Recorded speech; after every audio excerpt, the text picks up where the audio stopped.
flag is, To the east. yeah, it's not up yet. Right. Pledge allegiance to the flag. Pledge allegiance to the flag of the United States of America, and to the republic for which it stands, one nation, under God, indivisible, with liberty and justice for all. Do we have any changes to the agenda as presented? Yeah, the new ones I put on there actually were in the dark. There was two for personal issues, and make sure you have, those are the boys and girls varsity basketball coaches for this winter. Okay. They should be on the new agenda there. And then new business, letter D, that was added, should be on there. Thane Johnson will present his master thesis project to us today. And that should be it for You got the MBB conference? Yeah, I've just got a couple things. I wrote that for mine and made you copies, but yeah, MSBA conference coming up January 16th to the 18th. Let me make sure the board's aware of that, even though that we may have possible new members by that time. Okay, since I did bills before the meeting, I will make a motion to approve the consent agenda as presented and to pay the bills in the amount of $189,864.73. Student activities for $3,785.09 and project bills for $318,368.05. Is there a second then? I'll second that. Seconded by Mr. Mockman. Are there any other questions, corrections, additions to the agenda or the bills? Hearing none, all in favor signify by saying aye. Aye. Those opposed, same sign. Motion carries. Recognition since our last board meeting. Any board members received any communications? Okay, good news section. Do we have any good news we need to bring forth at this time? No big issues? Good. Playground done, right? It's been a quiet. Now that the first month's by, things are going a little quieter and smoother. If there is anyone in the audience that would care to address the board at this time, we now have a chance for open dialogue, and so if there are no questions or comments or anyone that wishes to address the board, we'll go on. Administrative reports, Principal Schmidt. It does say here His Royal Excellency, but I thought Mr. Schmidt would be fine. We're going to do it up here, huh?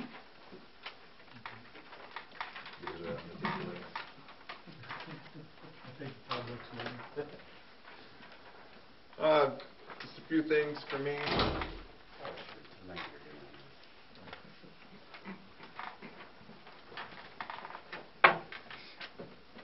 Mr. Chairman, I'll relinquish the duties to yourself. We were just starting Tonight's the night. We're starting up on the principal's report.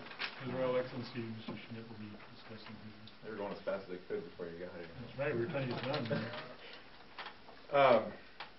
Homecoming week went very well at the school. I just want to thank the high school student council and Mrs. Buckentine for their efforts and their organization through that. Everything seemed to go really well here. During the day, the parade seemed to go very well, and the game went very well. Played well. October 3rd was a late start date for our staff members. We met, all staff met on this day, discussed a lot of different things, listed are some of them. PBIS, we talked about some safety procedures. We also discussed free lunch, sponsored by the Youth Task Force, Plato Online Learning Demonstration, which is our online learning that's either credit recovery, or it also allows students to take some elective classes that maybe we don't offer here. But it gives us a vast array of some opportunities for kids that we might not be able to offer otherwise. And Mrs. Wojciechowski presented that because she's kind of led that a little bit along the way. Which leads me also to what the next part is. December 6th, we'll have a staff development. We have Plato coming back to do a demonstration. We buy licenses for individual student use of Plato, but at the same time we get free with that teacher usage, unlimited usage in the classroom. So every teacher could use it in the classroom. And Plato is standards based. It gives ideas for lessons. It gives a lot of good examples, and as well as lessons that you can use. So music fun for you, being the Mr. chief Schmidt. of police and everything else. Nice one. If you were in the pink costume, we'd have a moon here. Grading scales, talked about a little bit on how those worked, and some goal setting for staff. The staff were given goal setting sheets and asked to set 2 goals for the year for themselves. At least one of them should be measurable, and then we'll get a chance to continually reflect on those throughout the year. But that's one more step toward what we're trying to accomplish with the teacher evaluations. And then also presented the MC8 reading and math scores on PowerPoint, which I'm going to try to present to you guys here today. I don't know if you want to move or how you want to do it. Is it high enough up so we can go over your head?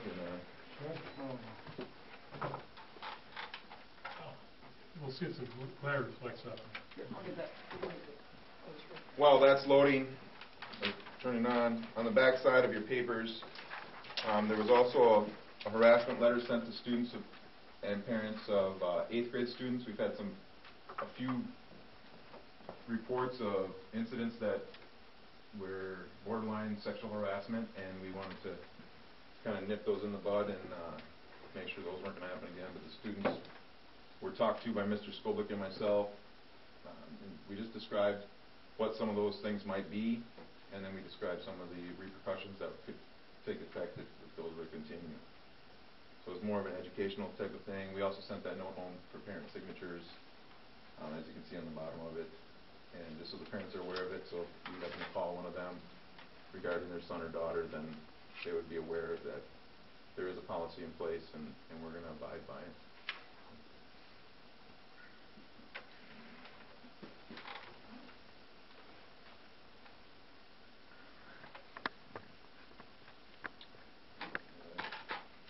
So here's part of the PowerPoint that I showed the staff members based on our last year's MCA data that we took in the spring. Was the MCA 2 test in reading and then the MCA 3 in math. So that is in this report. Here's a little bit of our demographics compared to the state, and a lot of this stuff is going to be compared to the state. EL learners, 8.2 to 7.7, not a very high Asian population. Last year our Hispanic population was 10.8%, and that has gone up, and I don't know what percent it is exactly, but it has gone up this year as well. Special ed 9%, below the state of almost 15. 88.4% of our population labels themselves as white. Our graduation percent didn't show up on here because of the number of students we graduate. When we talked about that with the state, we just didn't have a high enough number of graduates to be allowed in here, because if we were to say 95% of them graduated, then we would know who that one person was we were talking about. When you don't have large enough numbers, you don't get categorized in certain spots. Do you know what it was? 91%. And then the free and reduced, 28.6 compared to the state of 36.6. The MCA achievement levels go from do not meet to partially meet to meets proficiency to exceeds proficiency. We want the school to be in these 2 categories right here, and that's why they're equal number of points. Oops, I don't know what I just did here. So they're an equal number of points. So when I show you the breakdown, I'm going to show you a breakdown of each of these individual categories, and then I'm going to show you one that adds these 2 together, which is the one we probably are more concerned about. And then the district's index rate, how you get scored on each of those. Does not meet doesn't count for any points. Partially meets count for half a point. So this is just a sample, 1-to-1 for meets and exceeds, and that would be how they get your index rate. Some of the current resources we have for reading. We have AR, the Reading Core, and then the Treasurer Reading Series, and then the years that we've started those. And then some of the data. As you can see, we got the grade levels here on the side. At the top, we've got whether they exceed, meet, partially meet, or do not meet. The red categories show discrepancy from the state, a larger discrepancy from the state of the number compared to the state. So as you can see here, 34% of the state meet in 6th grade, where 22% of ours meet. Now, the green ones mean the opposite, so we're a higher number than the state. It's misleading in a way, because you can look here, look at this. It shows that we don't have as many students meeting in the 6th grade. However, we've got so many more exceeding that it's kind of misleading, where it looks like this is not doing well. But really we're doing really well in 6th grade in that way. So it's kind of, the reds are kind of misleading, and that's why I did this here. So I went to meet or exceeds, which are the same value according to the scoring system, and then the distance from the state, whether we're plus or minus in this category, and then the partially and the do not meet. And as you can see, in the 3rd, 5th, 6th, and 10th grade, we've exceeded the meet or exceeds area compared to the state. +5 in 6th grade, +4 in the 5th grade, +2 in the 3rd grade. Very close in the 4th grade.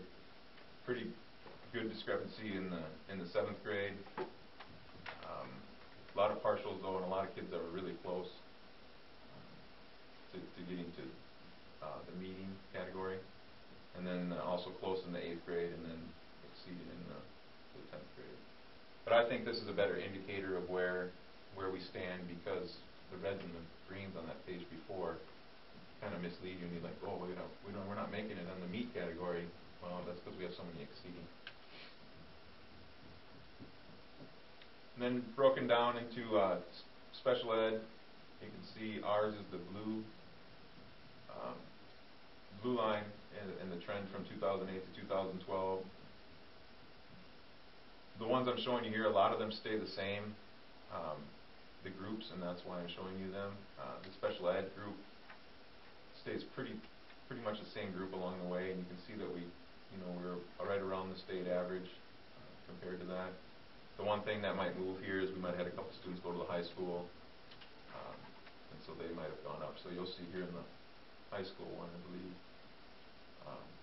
that there's some bigger increases being made, and this could be 3 or 4 students from that make that big of a difference.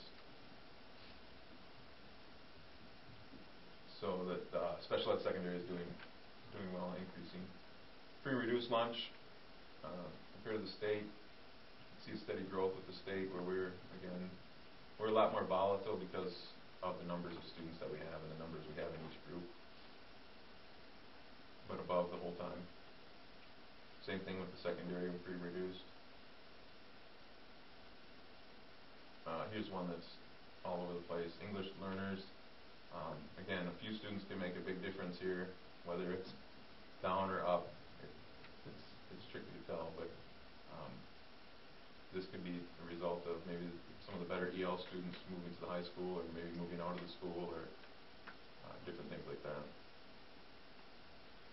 And then the secondary, you see that we close the state. Last year we didn't do as well with in the secondary with the English learners.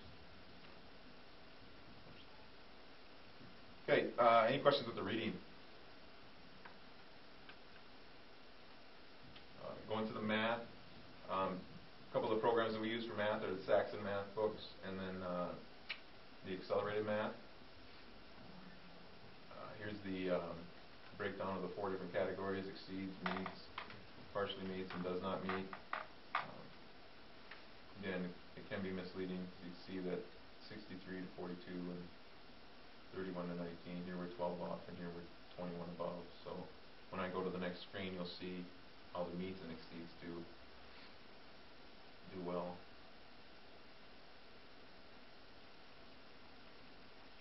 Alright, so 94% of our 3rd graders meet or exceed, compared to 76% of the state. 82% of the 4th grade meet or exceed, compared to 73.